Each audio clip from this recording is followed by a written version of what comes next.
The desert stretched endlessly in every direction, a sea of sand and scrub under a pitch-black sky.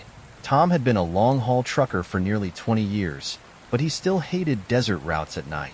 There was something about the vast emptiness, the way the darkness seemed to swallow everything, that put him on edge. He was hauling a trailer full of machinery, heading toward a distant city with a tight deadline. His radio crackled faintly in the background, a country song fading in and out as he drove along the empty stretch of highway. The hum of the engine was steady, and the road was deserted, just the way he liked it, until he saw something. It started as a faint shape in the distance, just a smudge of darkness against the moonlit sand. Tom squinted, trying to make sense of it.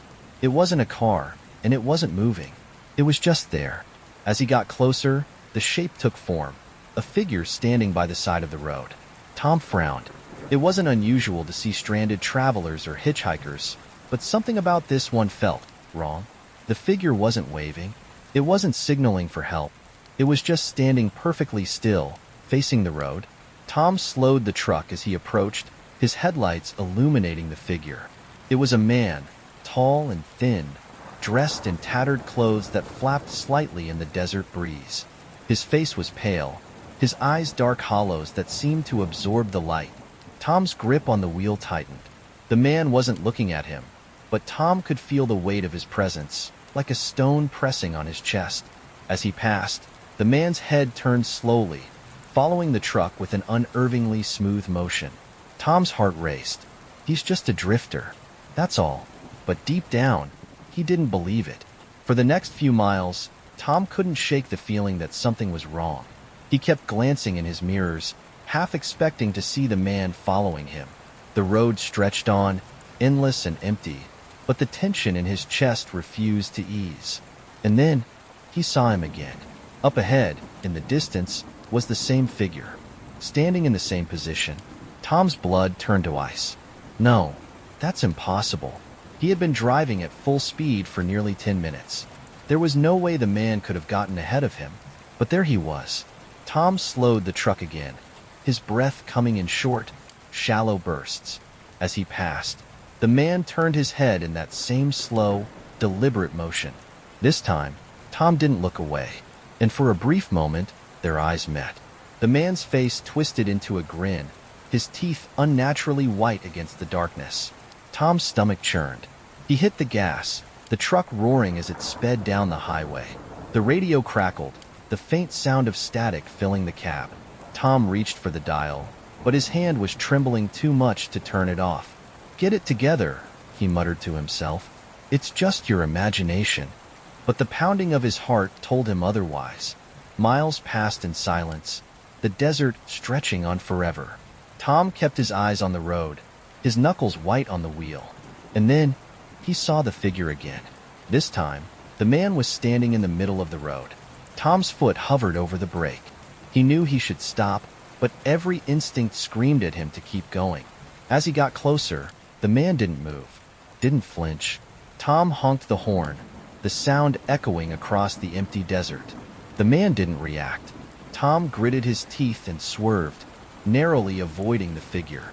In his mirror, he saw the man turn to watch him, that same grin plastered across his face. Tom's hands were slick with sweat as he gripped the wheel. He didn't know what was happening, but he knew he had to get out of there. The highway stretched on, endless and unforgiving. The lights of the nearest town were still miles away, a distant glow on the horizon. Tom's thoughts raced. Who was the man? How was he moving so fast? And why did he feel like he was being hunted? The road curved, and for a moment, Tom felt a flicker of relief. He was nearing a rest area, a small, run-down lot with a few vending machines and a single streetlight. It wasn't much, but it was a chance to catch his breath. He pulled in, the truck hissing as it came to a stop. The lot was empty, just as he'd expected. Tom climbed out, his boots crunching on the gravel. The air was cold, the silence oppressive. He approached the vending machines, his eyes scanning the darkness. And then he saw it. In the reflection of the glass, the man was standing behind him. Tom whirled around, his heart pounding. The lot was empty. No one was there. But he could still feel the man's presence, like a shadow pressing against his skin. He backed away, his breath coming in short gasps. The truck felt like the only safe place, the only barrier between him and whatever was out there. He climbed back into the cab, locking the doors behind him. As he started the engine, the headlights illuminated the road ahead, and the man was there, standing directly in front of the truck. Tom's breath hitched. The man's face was clearer now, illuminated by the headlights.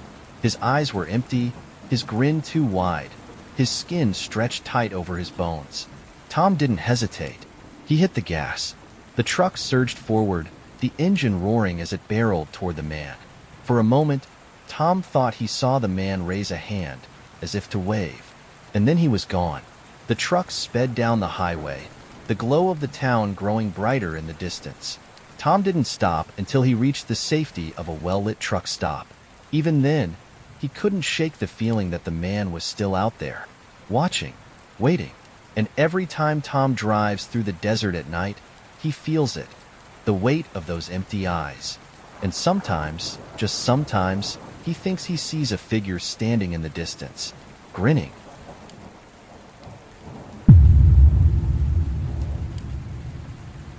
The thing about long-haul trucking is that you get used to the solitude. You spend days, sometimes weeks, on the road, surrounded by nothing but asphalt, radio static, and the occasional voice on the CB. Most of the time, it's peaceful, but every now and then, something happens that makes you question whether you're really alone out there. This was one of those nights.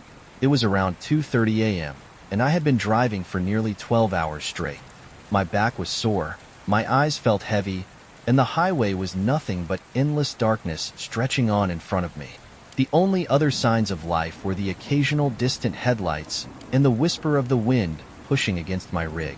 I had planned to push through until dawn, but my body had other ideas. My vision was starting to blur, and my head felt like it was full of fog. I needed to stop. That's when I saw it. The faint glow of a rest stop sign up ahead, flickering in the distance. Rest area, 1 mile. I let out a sigh of relief. A quick stop. Just enough time to stretch my legs, maybe grab a drink from the vending machines, and shake off the exhaustion before hitting the road again. I should have kept driving. The rest stop was empty when I pulled in. Not unusual for this time of night. Most truckers preferred to stop at gas stations or well-lit truck stops rather than these isolated pull-offs in the middle of nowhere. But I was too tired to be picky. The parking lot was small, surrounded by a thick tree line that seemed to swallow all sound. There were no streetlights, just the dim glow from the restroom building and the buzzing fluorescent bulbs above the vending machines. I parked near the machines, keeping my truck's engine running just in case. That's when I noticed him. A man standing near the vending machines. Just standing there. At first, I thought he was another traveler. Maybe another trucker stretching his legs. But something about him felt off. He was too still. Most people shift their weight, check their phones, fumble for change in their pockets, something. But this guy just stood there, facing the vending machines like he was frozen. And he was watching me. I couldn't see his face clearly, but I could feel his eyes on me. My skin prickled. Something told me not to get out of the truck. I tried to shake it off. Maybe he was just waiting for someone. Maybe he was tired, just like I was. Still, I kept my doors locked as I sat there, pretending to check my phone while stealing glances at him through my mirrors. The minutes stretched on.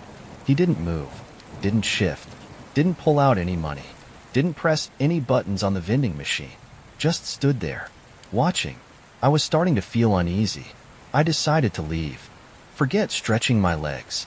I'd rather be tired than deal with whatever this was. I reached for the gear shift, and then he moved. Not toward the vending machine, not toward his car, if he even had one. He started walking toward me. My pulse skyrocketed. He wasn't rushing. His movements were slow, deliberate, like he knew I wasn't going anywhere. I gripped the wheel with sweaty palms, my instinct screaming at me to drive. But something kept me frozen in place. Because now that he was closer, I could see his face. And that's when I realized he didn't have one. I don't mean it was missing. I mean it was there, but wrong. Like a blurred photograph. Like someone had taken an eraser and smudged out all the details. No eyes, no mouth, just skin, stretched where his features should have been. I felt something inside me break. This wasn't a man. This wasn't human. And it was right outside my truck. I slammed the truck into drive. The tires screeched against the pavement as I tore out of the lot, gravel flying behind me. My heart was pounding so hard I thought it might explode. I checked the mirror. The man was still standing there, still facing me. And then, he started running. I don't mean normal running. I mean impossibly fast, inhumanly fast. His legs didn't even move right, too long, too stretched, too smooth. Like his body wasn't meant to function the way a human should. I pushed the pedal to the floor, my rig roaring down the highway. The speedometer climbed past 80, 85, 90, but when I glanced back, he was still there, keeping up. I don't remember much after that. The fear took over. My body was running on pure instinct. I just remember driving like my life depended on it. And then, suddenly, he was gone. I didn't see him disappear. I just blinked, and he wasn't there anymore. Like he had never been there at all. I didn't stop until I reached a 24-hour truck stop, nearly an hour away. When I finally parked, I sat there, hands shaking, trying to convince myself I had imagined it. But when I stepped out of the truck, my stomach dropped. Because there, on the side of my trailer, was a single handprint, pressed into the metal. Too long, too stretched, like something had tried to hold on. I never stopped at another isolated rest area again. And every so often, when I drive through the desert at night, I check my mirrors. Because sometimes, just for a split second, I think I see him, standing on the side of the road, watching.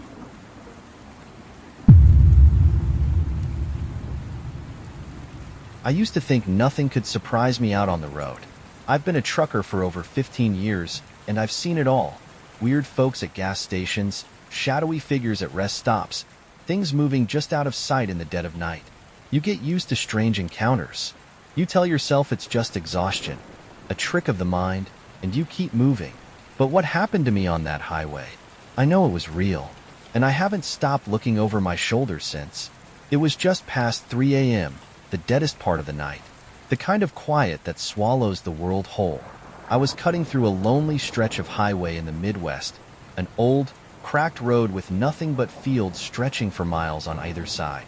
No gas stations, no street lights, just my headlights piercing through the blackness.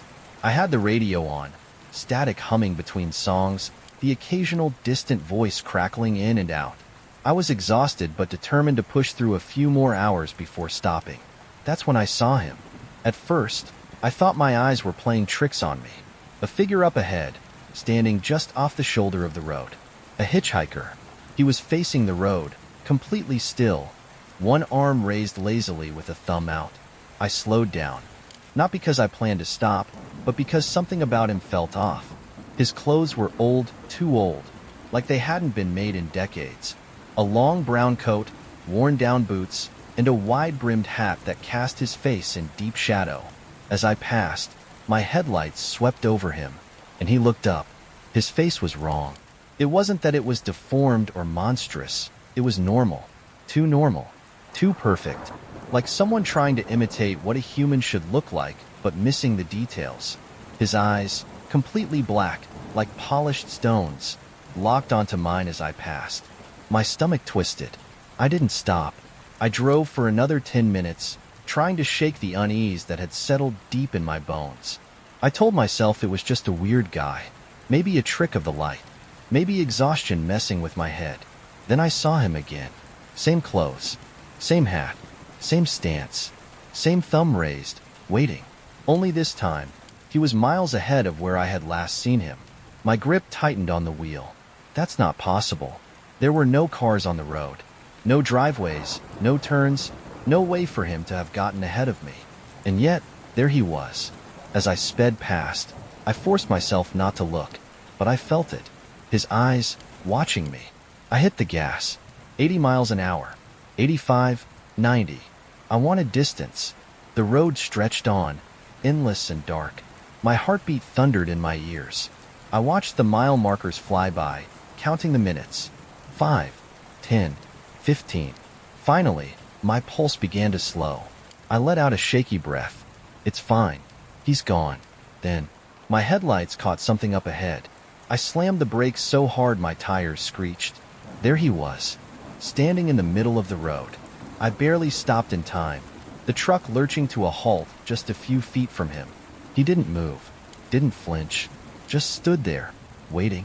And then, slowly, he lifted his hand, not to hitchhike this time, to point at me. Cold terror flooded my veins. I fumbled for the gear shift, throwing the truck into reverse. The moment I did, he took a step forward, then another, too fast, too smooth, too wrong. His feet barely seemed to touch the ground. I threw the truck into drive and swerved around him, my trailer nearly tipping as I sped past. I risked one final look in my mirror, and my blood ran cold. He was already gone. I drove until dawn, didn't stop for gas, didn't check my mirrors, just kept going until the sky turned pink and the road finally led to civilization.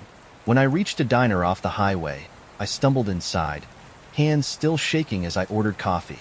An old trucker sat a few seats down, eyeing me. "Long night?" he asked. I hesitated. Then, quietly, I told him what I'd seen. As I spoke, his expression darkened. When I finished, he let out a long breath. "You're lucky," he said. I stared at him. "Lucky?" He nodded. "You didn't stop." I waited for him to explain. He rubbed a hand over his face, looking suddenly exhausted. "There's an old story," he said. "A hitchhiker seen on roads like these.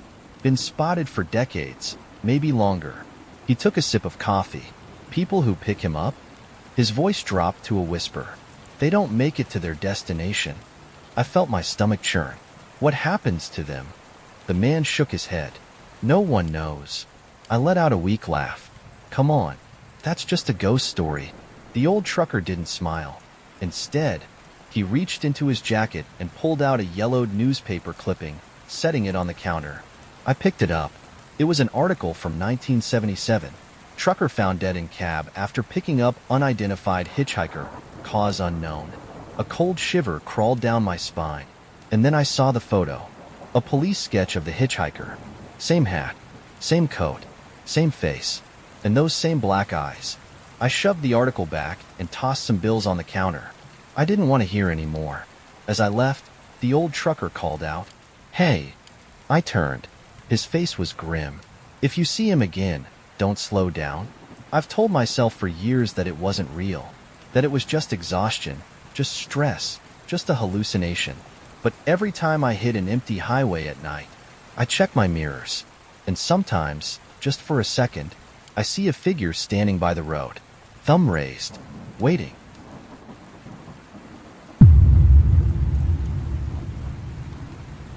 Night driving was never a problem for me. After years on the road, I had grown used to the isolation, the long stretches of empty highway, the darkness pressing in on all sides. But every trucker has a bad route. Mine was Highway 89, cutting through a desolate stretch of countryside. And after that night, I never drove it again. It was around 1:45 a.m., and I was making good time. The highway was empty. No cars, no lights, just the rhythmic hum of my engine and the glow of my high beams stretching into the distance. The road ahead was straight and silent, flanked by fields of tall grass that swayed under the light wind. It should have been peaceful, but I felt uneasy, like I wasn't alone, like something was waiting. And then, I saw her. She appeared out of nowhere, standing on the side of the road. A woman, dressed in a long white dress, barefoot, her dark hair tangled around her face.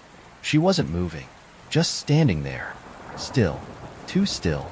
For a second, I thought she was a hitchhiker, maybe stranded, but she wasn't waving for help. She wasn't even looking at me. She was just there, watching. Something about her posture unnerved me. She wasn't slouched, wasn't shivering from the cold. She stood straight, unnaturally rigid, like a statue placed at the side of the road. I slowed the truck slightly as I passed, my headlights sweeping over her. Her face was pale, almost luminescent under the moonlight. But it wasn't her skin that made my stomach twist. It was her eyes. They were wide and hollow, like something that had forgotten how to be human. And the moment I passed her, she smiled. Not a friendly smile, a grin. Too wide, too unnatural. Too wrong. It stretched too far, like her face was being pulled by invisible strings. I hit the gas. I watched her shrink in my mirror, the pale white of her dress fading into the darkness. My heart hammered in my chest. Just keep driving. Just keep driving. But that feeling of being watched? It didn't go away. I checked my mirrors again. Nothing. I let out a shaky breath, telling myself I was overreacting. Just some weird lady. Just a trick of the dark. Then, not even 5 minutes later, I saw her again, up ahead, standing in the middle of the road.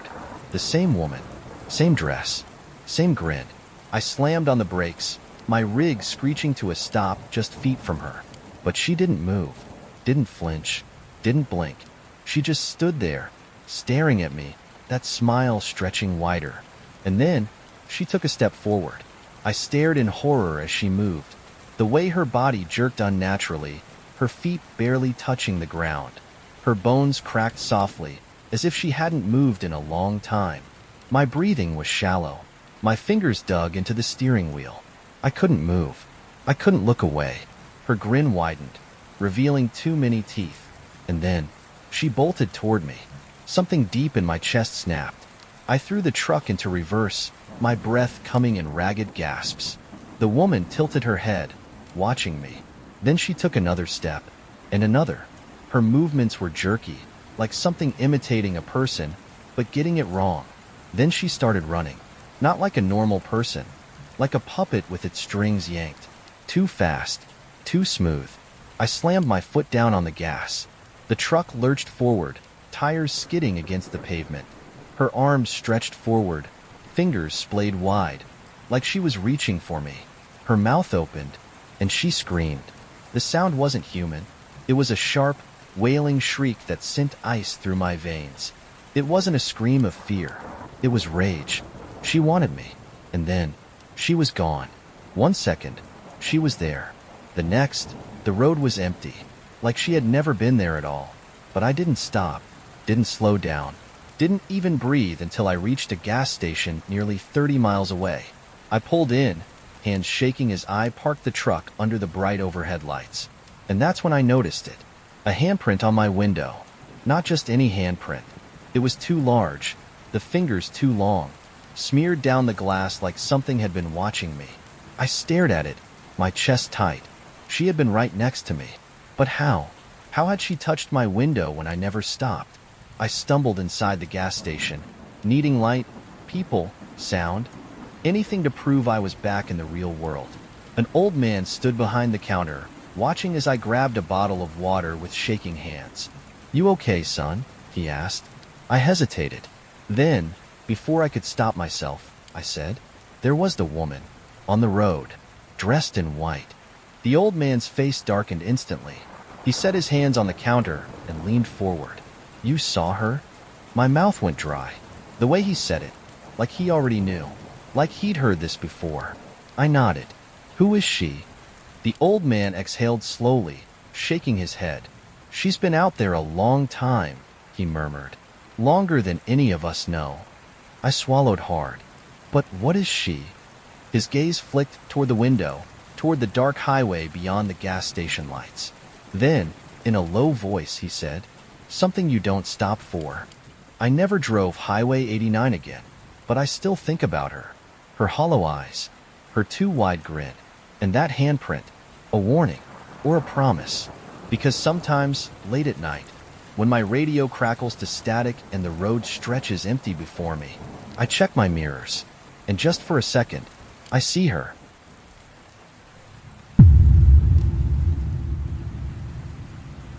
Truckers see a lot of strange things on the road. Weird lights, shadowy figures at rest stops, hitchhikers who disappear when you blink. Most of the time, you chalk it up to exhaustion, to long hours behind the wheel, and keep moving. But what I saw that night, that was something else. That was impossible. It was a stormy night, the kind where the wind screams through the trees and the rain pounds the asphalt like a warning. I had been on the road for nearly 10 hours, pushing through the last leg of my route before stopping at a truck stop just off Interstate 40. The highway was empty, just my rig and the darkness, headlights cutting through sheets of rain. Every so often, lightning would crack across the sky, illuminating the road for a brief second before plunging it back into blackness. I was exhausted, but I wasn't stopping. Not out here. Not in this weather. Then, I saw the truck. Up ahead, barely visible through the rain, was another semi. I frowned. I hadn't passed another vehicle for nearly an hour. Where the hell had he come from? The rig looked old, but something about it seemed familiar. The color, the size, the faded logo on the side of the trailer. I flicked on my high beams to get a better look, and my stomach dropped, because I knew that truck. It was mine. Same make, same model, same rusted dent near the rear bumper. My hands clenched the wheel so hard my knuckles turned white. This isn't possible. The other truck was moving at the same speed, its taillights glowing dimly through the storm, like a ghostly mirage in the distance. I blinked. It was still there. A perfect copy of my rig, right down to the scratches on the door. A perfect mirror. And then, just as the realization hit me, its brake lights flickered. Not like a normal stop. They blinked 3 times. And that was when my stomach sank. Because that's exactly how I signal to truckers behind me when there's a speed trap up ahead. I knew, in that moment, that it wasn't just any truck. It was me. I told myself it was just a coincidence. Had to be. Maybe it was an old company truck. Maybe someone bought the same model at an auction. Maybe I was just too damn tired to think straight. But then I saw the license plate, and my breath hitched, because it wasn't just a similar truck. It had my plate number, letter for letter, number for number, a perfect match. And in the reflection of my rearview mirror, through the rain-slicked glass, I saw the silhouette of a driver, and he was watching me. I slammed on my brakes. My rig skidded against the wet pavement, tires screeching as I fought for control. The other truck didn't stop. It just kept rolling forward, disappearing into the storm like it had never been there at all. I sat there, heart pounding, trying to breathe. My mind raced through every possible explanation, but none of them made sense. How could there be another truck, my truck, on the road? And who the hell was driving it? I needed to get off the highway. Now, I eased back onto the road, keeping my speed steady, hands tight on the wheel. The truck stop was only 15 miles away. I could make it. But then, the radio crackled. I froze. The CB had been silent for hours. I hadn't heard a voice since the last way station. But now, through the static, came a faint, garbled voice. "You shouldn't have stopped." I felt a chill crawl up my spine. "Who is this?" I asked, my voice hoarse. The radio crackled again. Then, laughter. Low, hollow, a sound no human should make. And then, a whisper. "Keep driving." I killed the radio. No, I was done. I pushed the truck as fast as I dared, my heart slamming against my ribs. The storm raged on, thunder shaking the cab as I pressed forward. 5 miles. 4. 3. Then, headlights appeared in my mirror. I didn't want to look. I knew what I'd see. But I looked anyway, and my blood turned to ice. Because behind me, matching my speed, never falling back, was the other truck. The same truck. My truck. Only this time, I could see into the cab, and there was someone sitting in my seat. He looked exactly like me. Same hat, same jacket, same expressionless face staring right at me. Except for his eyes. They were wrong. Empty. Black. Like looking into a void. Like something was wearing my face, but it wasn't me. I couldn't breathe. My chest tightened. Then, he smiled. That was it. I was done. I swerved off the highway, nearly jackknifing my trailer as I sped toward the truck stop in the distance. The parking lot was empty, save for a few rigs parked near the diner. I pulled in fast, my hands shaking as I killed the engine. Silence. Nothing but the rain tapping against the windshield. I turned. The highway was empty. The other truck was gone, like it had never been there at all. I stayed at that truck stop until sunrise, parked under the brightest lights I could find. I didn't sleep, didn't move. I just sat there, staring at the highway, waiting for myself to come back. But I never did. Days later, I tried to convince myself it had been a hallucination, a trick of exhaustion. But then, I noticed something. On the back of my truck, near the license plate, there was a handprint. Too large, too stretched, too wrong. like someone had touched my rig from the inside. I don't take that route anymore, and every time I pass another trucker on the road, I look at their reflection in the mirror, because sometimes, just sometimes, they look back, and they're smiling.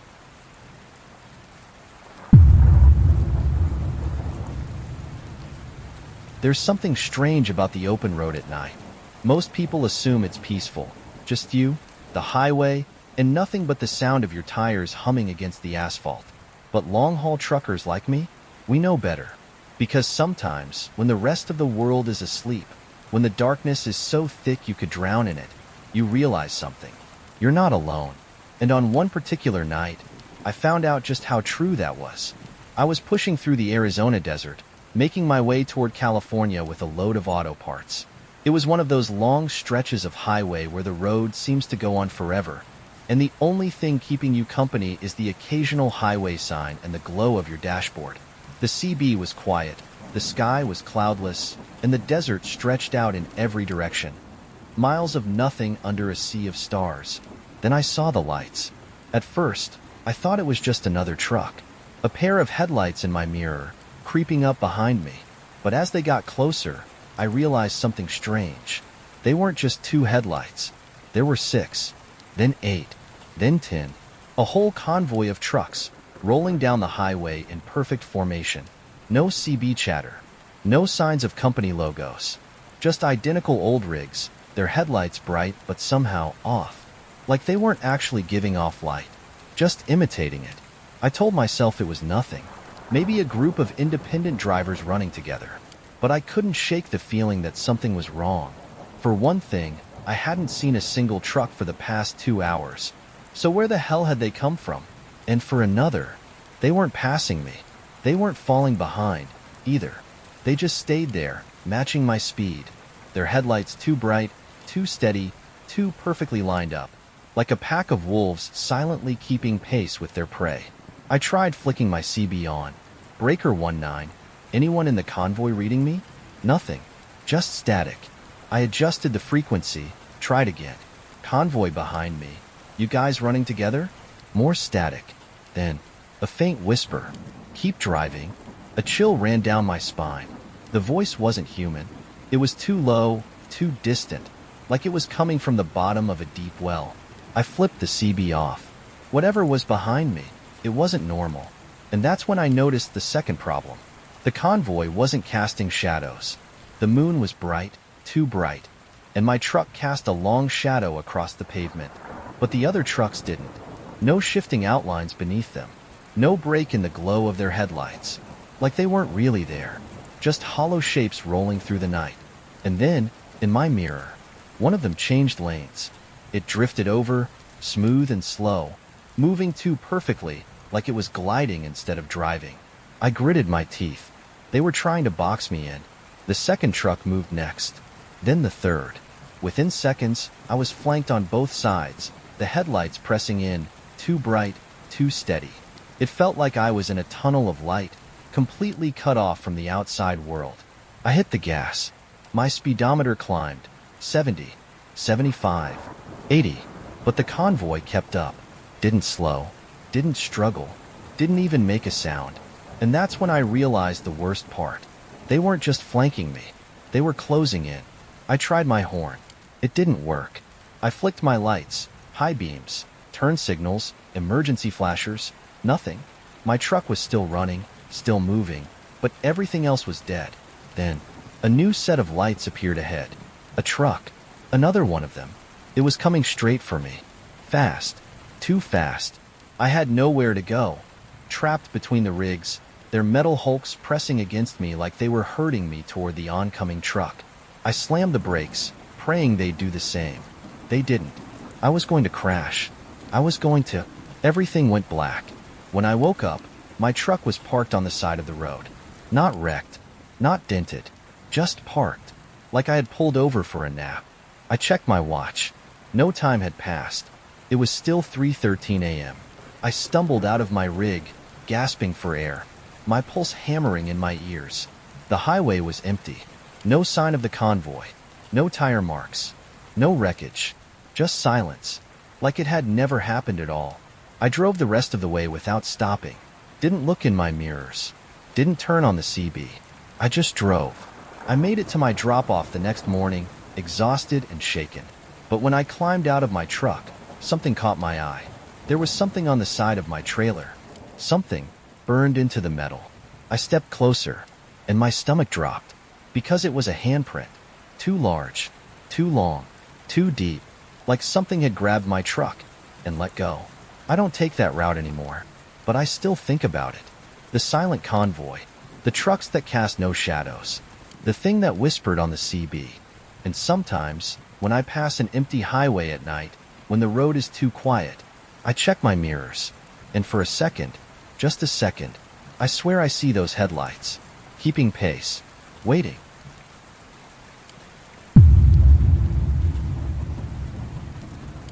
Some places just feel wrong. It's hard to explain unless you've experienced it yourself, that uneasy stillness, the way the air seems too heavy, the way the silence stretches too long.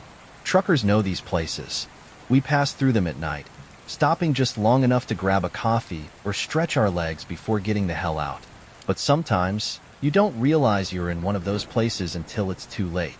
That night, I learned the hard way. I had been driving for nearly 12 hours straight, exhaustion setting in like a dull weight behind my eyes. My next stop was still 3 hours away, and my thermos was bone dry. When I saw the rest area sign, I made a split-second decision. Rest stop, 1 mile. Just a quick stop. Enough time to grab a drink from the vending machine and shake off the fatigue. I should have kept going. The place was empty when I pulled in. Not unusual for 2 a.m. Most truckers preferred truck stops, with their bright lights and 24-hour diners. But out here, this was all there was. The lot was small, just a handful of spaces, a tiny restroom building, and 2 vending machines glowing faintly in the dark. There were no other cars. No movement. The only sound was the hum of my truck's engine and the distant rustling of the wind through the nearby trees. Still, I told myself it was fine.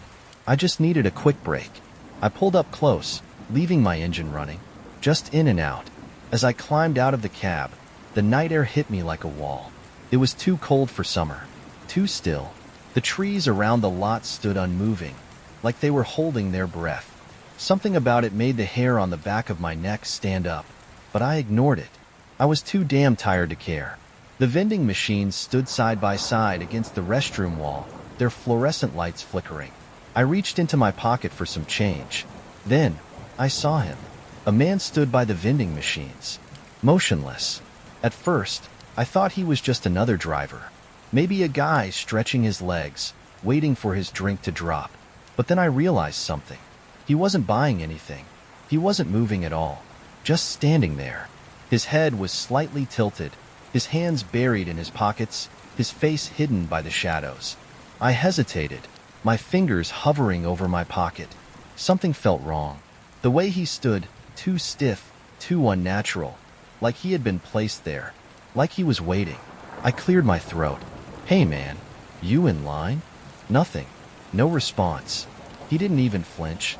I stepped closer. "Buddy?" Still nothing.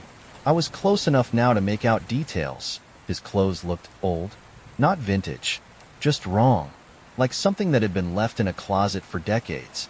His jacket was dusty, his boots scuffed, his jeans stiff and faded. I was about to step back, to forget about the damn drink and leave, when he finally moved. His head snapped toward me, and my stomach dropped. His face was empty, not missing, just wrong, like a blurred photograph, like something had smudged away the details. No eyes, no nose, just skin. Then, slowly, he grinned. I stumbled back, my pulse hammering. What the hell? But before I could finish, the vending machine flickered. The light inside dimmed, casting the lot into near darkness.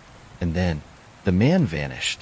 Not walked away, not turned, just gone, like he had never been there at all. The vending machine hummed softly, the glow returning to normal.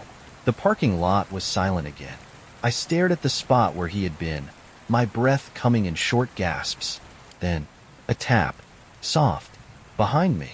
I whirled around. There, in the reflection of my truck's window, was the man, standing right behind me. Closer now. Too close. His empty face stretched into another grin, his hands still buried in his pockets. He didn't move, just stood there, watching, waiting. I didn't think, didn't breathe, didn't even turn around. I threw myself into the cab, slamming the door shut and locking it twice. My hands shook as I jammed the truck into gear, the engine roaring as I peeled out of the lot, tires skidding against the pavement. I didn't check my mirrors, didn't look back, didn't stop. I just drove. I didn't slow down for nearly an hour. When I finally reached a well-lit truck stop, I pulled in, my hands still trembling as I parked. I sat there, trying to catch my breath, trying to convince myself that I had imagined it, that there was never anyone there. But then, I saw it. There was something on my windshield. At first, I thought it was dirt, just a smear in the moonlight. But when I leaned closer, my stomach tightened. It was a handprint, pressed against the glass. Too long, too thin, like fingers had dragged down the window, smearing something dark behind. Something not human. I never stopped at that rest area again. And to this day, when I pull into a truck stop at night, when the lot is too empty, when the vending machines flicker and hum, I never look too closely, because sometimes, just sometimes, I feel it, that heaviness, that watching silence, and I know he's still there, waiting.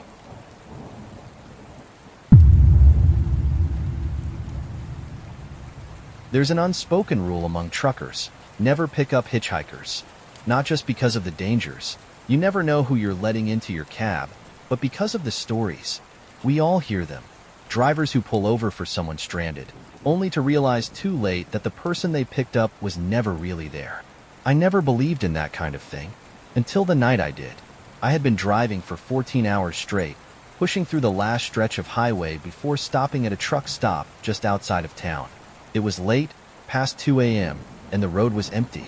Just the occasional mile marker flashing by, the glow of my dashboard, and the soft hum of static on my CB. I had the window cracked open, letting in the cool night air to keep myself awake. Then, I saw him. A man stood by the side of the road. At first, I barely noticed him. A dark figure in the distance, illuminated by the pale glow of my headlights. He was dressed in a suit, black and neatly pressed, with a briefcase in one hand. He looked out of place, like someone who had just left an office building and somehow ended up stranded on an empty highway. He wasn't hitchhiking, wasn't waving me down. He just stood there, motionless, staring straight ahead. As I passed him, something felt wrong. His face, it was too smooth, too still. I couldn't see his eyes clearly, but I knew. He was looking right at me. I kept driving, shaking off the feeling. Just a weird guy, nothing to worry about. But then, a few miles later, I saw him again. Same man, same suit, same briefcase dangling at his side, standing on the shoulder of the road, just like before. I felt a chill crawl up my spine. That's not possible. There had been no exits, no side roads, no way he could have gotten ahead of me. But there he was, waiting, watching. I pressed harder on the gas, heart hammering. My truck roared forward, the wheels humming against the asphalt as the mile markers blurred past. I didn't look back, didn't check my mirrors. I just drove. 5 miles, 10, 15. I let out a slow breath, trying to steady my nerves. Just a trick of the dark, just exhaustion. Then, a voice crackled over my CB. "You shouldn't be out here." The voice was low, calm, almost polite. It didn't sound like any trucker I knew. I grabbed the radio. "Who is this?" Silence. Then, after a long pause, "I'm coming with you." A cold sweat broke out on my skin. I flipped the CB off. No, no way. I needed to get to the truck stop. Now, I leaned forward, my eyes scanning the road ahead, watching the glow of the approaching exit sign. 2 miles to go. That's when I heard it. The click of my passenger door opening. I jerked the wheel, the truck swerving dangerously before I steadied it. My breath caught in my throat. I didn't look. I didn't want to look, but I felt it. A presence beside me. Something had gotten in. The cab felt colder. The air was thick, heavy. Slowly, I turned my head, and there he was, the man in the suit, sitting perfectly still in my passenger seat. His hands rested on the briefcase in his lap. His face, expressionless, blank, tilted slightly toward me, like he had been sitting there the whole time, waiting for me to notice. My mouth went dry. "How the hell did you get in here?" I demanded, my voice shaking. He didn't answer, didn't even blink. Then, slowly, he smiled. And in that moment, I knew. He wasn't human. I slammed the brakes, my truck skidding wildly across the road. The tires screamed. My chest slammed against the seatbelt as the entire rig shuddered to a stop. I turned, but the passenger seat was empty. The man was gone.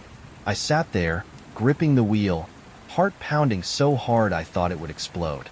The cab was silent again, just the low hum of my truck, the distant rustle of wind through the trees. I reached for the door handle, fingers trembling, ready to climb out. Then, a sharp knock on my window.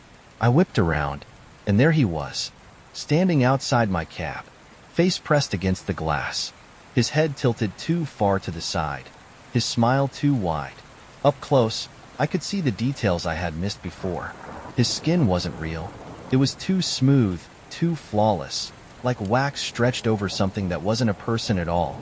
His black eyes locked onto mine, and he raised a single hand and tapped on the glass. Once, twice, a slow, deliberate rhythm. Then, he vanished. I hit the gas. Didn't care about speeding, didn't care about anything except getting the hell out of there. I didn't stop until I reached the truck stop, my tires screeching against the pavement as I pulled into the lot. I threw the truck into park, my entire body shaking. I was safe, or so I thought. As I climbed out, I saw something on the ground beside my truck. A briefcase, the same one the man had been holding. It was standing upright, like someone had just set it down. My heart pounded. I should have left it alone, but some stupid part of me had to know. I reached forward, my fingers grazing the cold leather. The latches were already undone. I lifted the lid, and inside was a single piece of paper. For words, written in neat, precise handwriting. "I'm still with you." I left the briefcase there, didn't touch it again, didn't tell anyone. I got back in my truck and drove away, and I haven't been back to that highway since. But every once in a while, when I'm driving alone at night, I hear the click of my passenger door, and I know he's still there.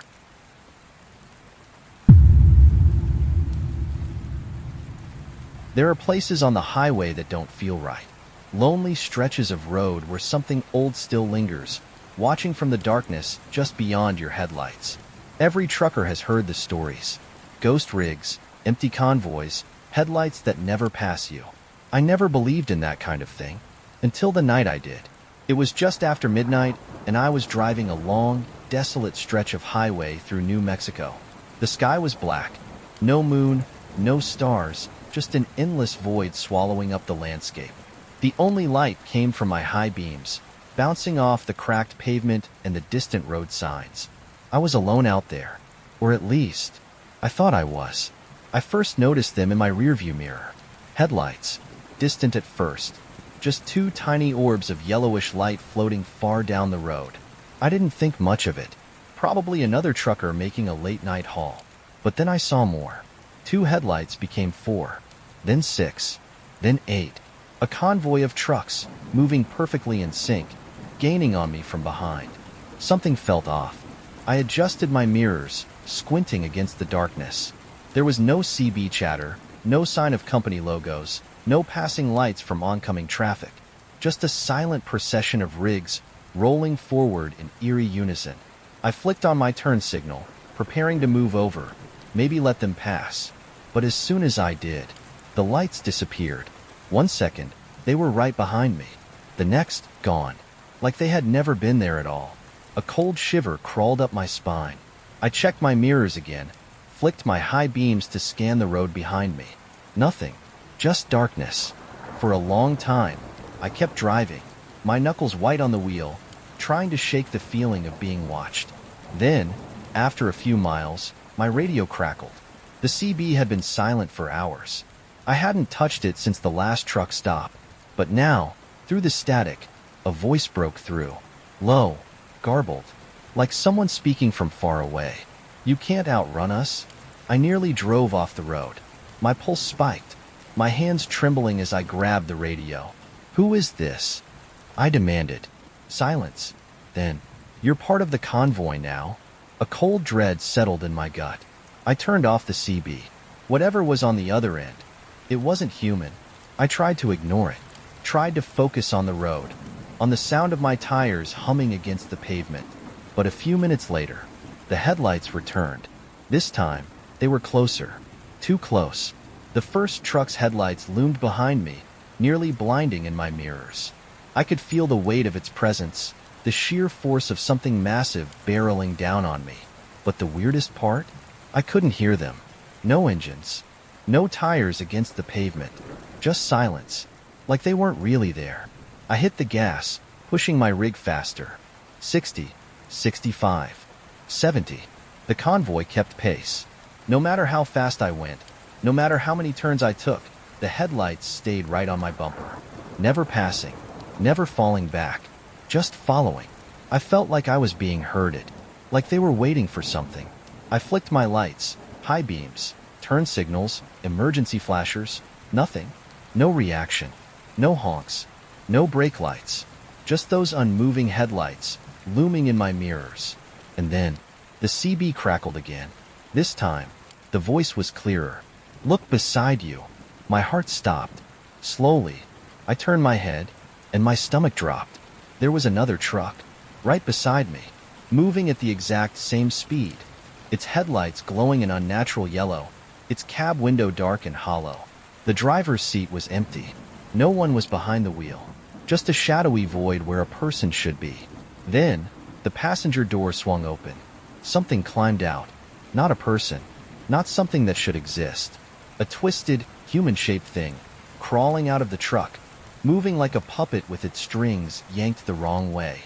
Its hands gripped the side mirror, its legs stretching too far, its empty face staring directly at me.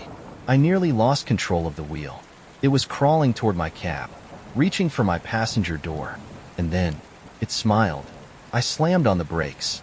My truck skidded wildly, the trailer fishtailing as my tires screamed against the asphalt. For a split second, I saw the thing's face too close, its grin stretching ear to ear, its hollow eyes locked onto mine. Then, it vanished. The road ahead was empty. No trucks, no headlights, just the dark, endless highway stretching into the night. My breathing came in ragged gasps, my hands trembling as I gripped the wheel. I didn't understand what had just happened, didn't know if I had escaped, or if they had just let me go. I didn't stop driving until sunrise.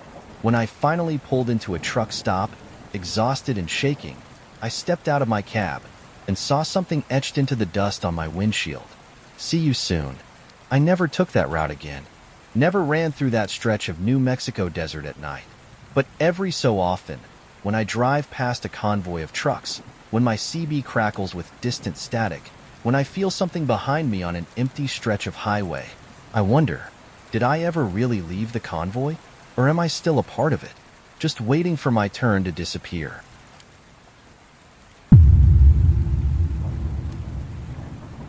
There are rules every trucker knows. Stick to well-lit stops. Don't pull over for just anyone. And never, ever pick up hitchhikers. But sometimes, you don't break the rules. The rules break you. And that night, I learned there are things on the road that want to be picked up. It was a long stretch of empty highway, the kind where the road seems to go on forever. The sun had set hours ago, and the darkness felt heavier than usual, pressing against the windshield like something alive. I'd been driving for nearly 15 hours straight, my thermos empty, my body aching from sitting too long. There hadn't been another vehicle in sight for nearly an hour, just the hum of my engine, the endless white lines flicking past, and the occasional flickering road sign warning of deer crossings. Then, in the distance, something moved. A figure standing on the shoulder of the road. At first, I thought it was a deer, maybe a coyote. But as I got closer, my high beams caught something unexpected. A man, alone. He stood just outside the reach of the road, facing my truck, smiling. That was the first thing that set off warning bells. He wasn't hitchhiking, wasn't waving, wasn't signaling for help. He just stood there, completely still, a wide grin stretched across his face. As I passed, his head turned to follow me, his eyes locked onto mine through the windshield. My stomach twisted. There was something wrong with his face. It wasn't just the smile, too wide, too forced, too unnatural. It was the way his skin stretched, like it was too tight over his skull. His teeth were perfectly even, too white, like something sculpted rather than grown. And the worst part? His grin never faded. Even when I sped past him at 65 miles an hour, even as my truck disappeared into the night. I checked my mirrors. He was gone. I tried to shake it off. Just some weirdo. Maybe a drunk. But a mile later, something moved in the distance. Another figure on the side of the road. And as I got closer, my chest tightened. It was him. Again. Same suit. Same fixed grin. Same motionless stance at the edge of the road. Like he had never moved at all. My hands gripped the wheel tighter. This isn't possible. There hadn't been any turnoffs. No driveways. No places for him to get ahead of me. But there he was. Waiting. Watching. Smiling. I hit the gas. 75. 80. 85. The road tore beneath me, the truck shaking as I pushed it faster. The world blurred past in streaks of dark asphalt and white lines. For a few minutes, I thought I'd lost him. Then, I saw him again, standing in the middle of the road. This time, he wasn't smiling. His face was wrong now. Stretched. Distorted. Like his skin had been peeled back too far, revealing something beneath that wasn't supposed to be seen. His mouth hung too open, like a hollow cavern lined with too many teeth. And the worst part? He was closer than before. I swerved violently, tires screeching against the pavement as I barely missed him. For a split second, I saw him too close, his expression locked in that awful, stretched grin, his eyes empty, his hands twitching at his sides like he was about to grab hold of the truck. Then, he was gone, like he had never been there at all. My hands were slick with sweat. I didn't stop, didn't check my mirrors, didn't dare slow down. All I knew was that I had to get away. But then, something moved in my passenger seat. I didn't turn, didn't breathe, just kept driving. But I felt it. The presence. The weight of someone sitting beside me. The smell of rotting leather, like old, wet skin left out in the sun too long. And then, the whisper. You should have picked me up. I couldn't move, couldn't react. Then, slowly, I turned my head. He was right there, less than a foot from my face. His grin stretched even wider now, his jaw unhinged, his teeth glistening in the dim light of the cab. His head tilted slowly, watching me, waiting. I couldn't scream. I couldn't think. Then, he laughed. It was the most horrible sound I had ever heard. Not a real laugh. Something imitating laughter. The way a broken speaker might repeat the same distorted noise over and over again. It filled the cab, vibrating through my skull, through my bones, through my mind. I gritted my teeth. I did the only thing I could. I slammed on the brakes. The truck lurched violently forward, sending me slamming into the dashboard. Pain exploded through my ribs, my vision blurring for a second as I gasped for breath. And when I looked up, the passenger seat was empty. The road ahead stretched into quiet nothingness. The truck was still running. The cab lights flickered faintly overhead, but he was gone. No sign of him. No trace. Just the soft hum of the engine and the highway stretching into the darkness. I sat there for a long time, staring at the empty seat, at the silent road, at the stretch of night that felt like it had swallowed something whole. Then, slowly, I pulled back onto the highway. I didn't stop again until the next morning, and when I finally parked at a truck stop, shaking from exhaustion, I climbed out and saw something on my passenger door. A handprint, too wide, fingers too long, pressed deep into the metal, like someone had tried to hold on as I kept driving. And just above it, in scratched lettering, carved into the paint, "I'll wait. I don't drive that route anymore. I don't stop for anything. And most of all, I never look too long at the side of the road, because sometimes, in the blur of my headlights, just for a second, I see him, smiling,